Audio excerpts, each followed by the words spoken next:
Halo semuanya, perkenalkan nama aku Nabila Matul Karem dengan NIM 2004819 dari kelas Geografi A. Teman, kali ini kita akan belajar tentang jenis batuan dan siklus batuan. Batuan terbagi menjadi beberapa bagian, yaitu batuan beku, sedimen, dan metamorf. Kali ini kita akan membahas tentang batuan beku atau igneous rock. Batuan ini terjadi karena adanya magma yang mengeras dan mengalami pembekuan. Magma ini berasal dari batuan setengah cair ataupun oleh batuan yang sudah ada sebelumnya, baik yang berada di dalam bumi maupun yang ada di kerak bumi. Siklus batuan. Pengertian lain mengenai siklus batuan adalah serangkaian proses perubahan yang berawal dari magma yang telah membeku dan mendapat pengaruh dari kondisi cuaca. Siklus ini akan terus berlanjut hingga kemudian menghasilkan jenis batuan baru. Beberapa contoh batuan seperti ini adalah batuan beku, sedimen, dan metamorf. Batuan beku ini juga disebut dengan igneous rock. Magma yang membeku ini merupakan magma yang mendingin dan mengeras, dengan atau tanpa proses kristalisasi yang terjadi baik di bawah permukaan sebagai jenis batuan intrusif maupun di bagian atas permukaan sebagai batuan ekstrusif. Alasan batuan beku penting secara geologis karena yang pertama, mineral dan juga kimia globalnya memberikan informasi mengenai komposisi dari mantel, di mana batuan beku tersebut terekstraksi serta temperatur dan juga tekanan yang memungkinkan terjadinya ekstraksi ini atau batuan asal yang mencair. Umur absolut dapat diperoleh dengan berbagai jenis penanggalan radiomatik. Dengan demikian, dapat dibandingkan dengan strata geologi yang berdekatan sehingga urutan waktu kejadian pun dapat ditentukan. Fitur-fitur batuan tersebut merupakan karakteristik lingkungan tektonik tertentu, sehingga memungkinkan rekonstruksi tektonik. Terakhir ada keberadaan endapan. Pada beberapa spesial tertentu, batuan beku merupakan tempat keberadaan endapan biji seperti tungsten, timah, dan juga uranium.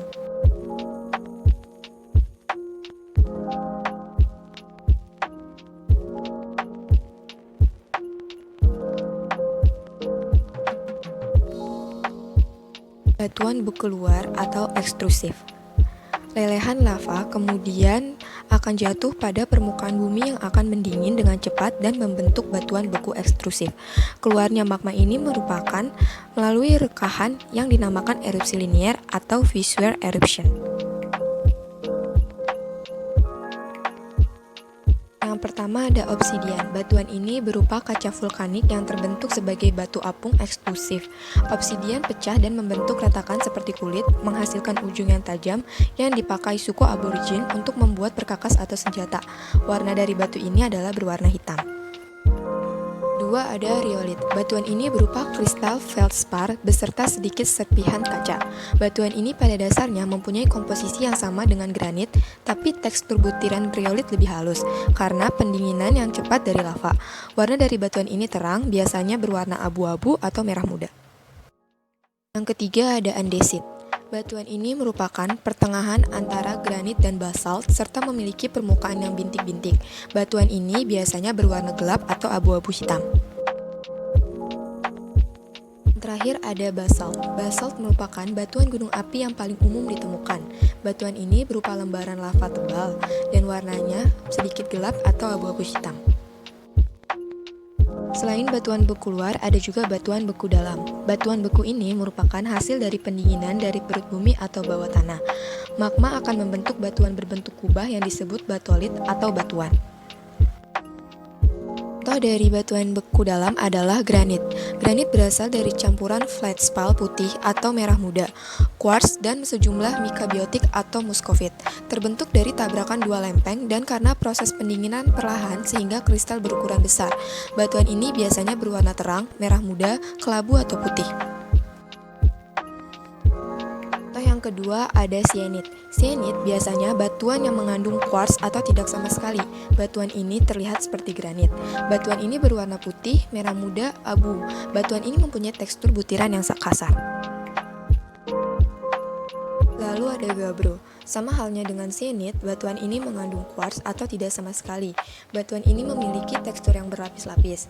Batuan ini juga berwarna gelap, abu-abu atau hitam. Yang terakhir ada dunit. Dunit terbentuk dari olivin sehingga berwarna coklat kehijauan. Batuan ini berwarna hijau dan coklat. Nah, selanjutnya adalah klasifikasi batuan beku. Pertama, berdasarkan komposisi kimianya.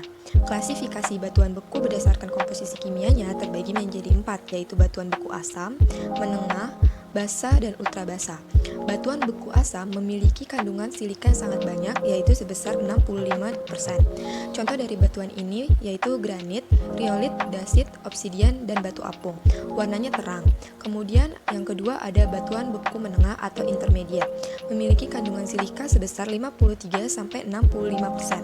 Contohnya itu andesit, diorit, syenit, dasit, dan granodiorit. Kemudian ada batuan beku basa, memiliki sedikit kandungan silika yaitu 45-50%. Contohnya itu gabbro, basalt, dan norit. Yang terakhir adalah batuan beku ultra basa yang sangat miskin kandungan silika yaitu kurang dari 45%. Contohnya itu dunit, pikrit, dan komatit.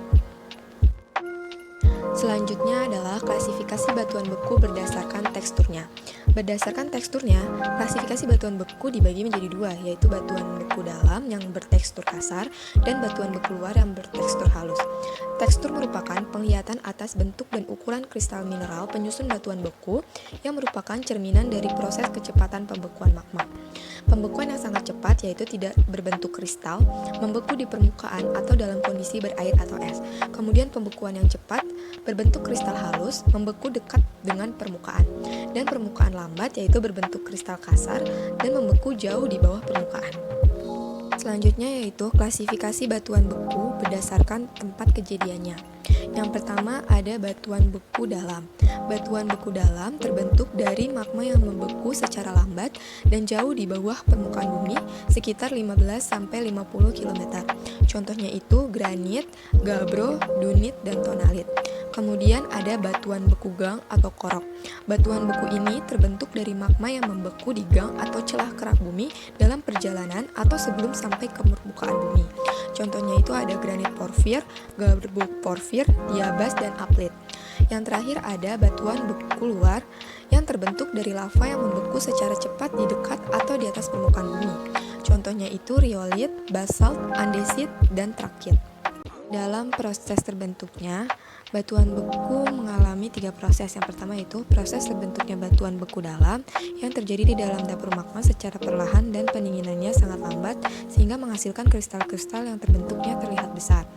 Yang kedua, proses terbentuknya batuan beku korok terjadi karena batuan beku ini membeku di lorong antara dapur magma dengan permukaan bumi.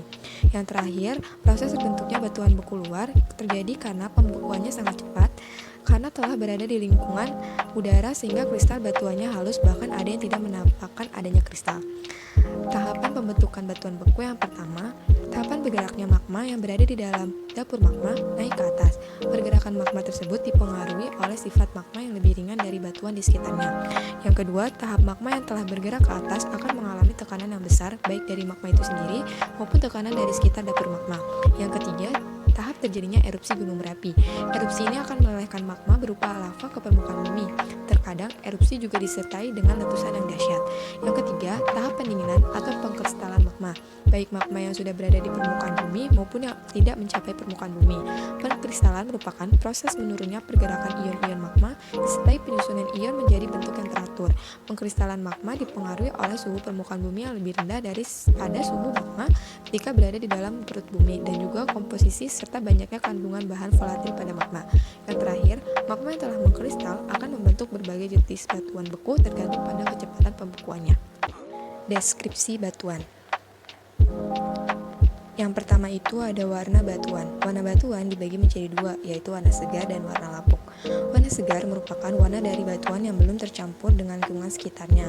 Warna segar ini warna di dalam batuan yang tidak terkena udara luar. Biasanya harus memecahkannya terlebih dahulu dengan palu geologi. Kemudian ada warna lapuk.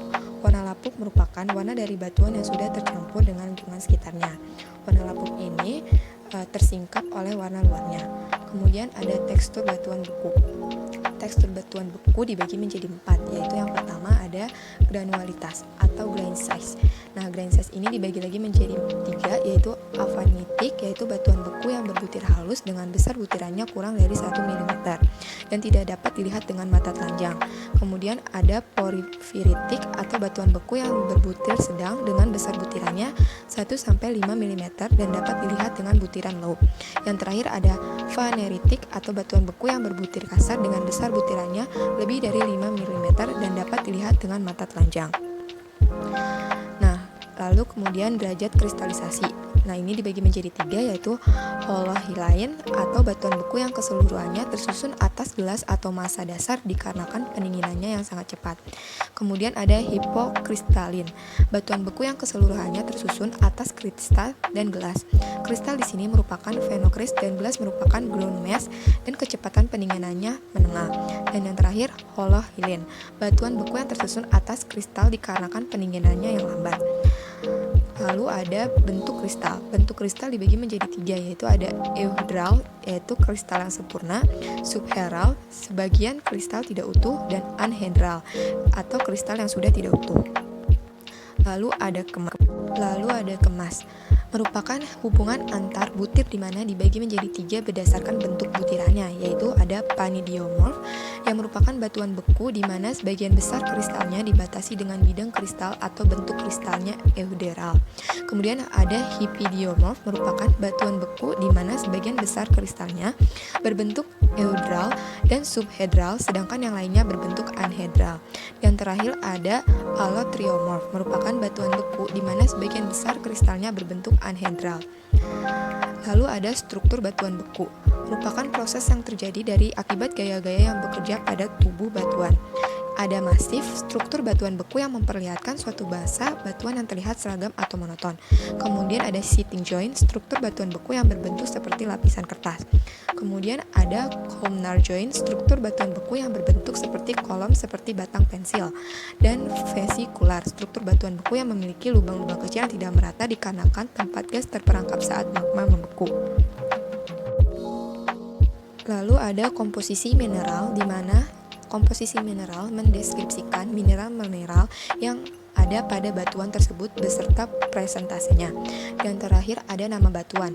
Nama batuan ditetapkan sebagai nama untuk menentukan batuan berdasarkan data-data yang sudah didapat sebelumnya.